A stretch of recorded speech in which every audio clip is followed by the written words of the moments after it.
கோட்புலி நாயனார் தன்னுடைய மாளிகை வாசல்ல கோட்புலி அப்படின்னு பேர் இருக்கிற ஒரு காவலாளிய வாசல்ல வைத்துட்டு இறைவனுடைய நெல்லை எடுத்து எப்படி சாப்பிடலாம் அப்படின்னு கோபத்தோட கையில் இருந்த வாளை எடுத்து தன்னுடைய தாய், தந்தை, உடன் பிறந்தவர், மனைவி, சுற்றத்தார் எல்லாரையும் வெட்டி வீழ்த்துறாரு. அப்போ அங்க ஒரே ஒரு ஆண் குழந்தை மட்டுமே எஞ்சி இருக்கு.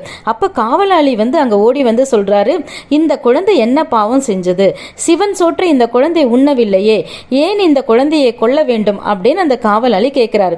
அதுக்கு கோட்புலியார் சொல்றாரு, ஆமா இந்த குழந்தை சாப்பிடல, ஆனா சிவன் சோற்றை உண்டவளுடைய பாலை இந்த குழந்தை சாப்பிட்டிருக்கு, அதனால இந்த குழந்தையும் கண்டிப்பாக இறக்க வேண்டும் அப்படின்னு சொல்லிட்டு அந்த குழந்தையை மேல தூக்கி எறிந்து தன்னுடைய வாளினால் அதை இரண்டாக வெட்டுகின்றார்.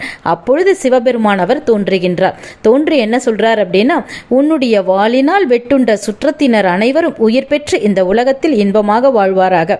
நீ என்னிடம் கொண்ட அன்பினால் என்னுடனே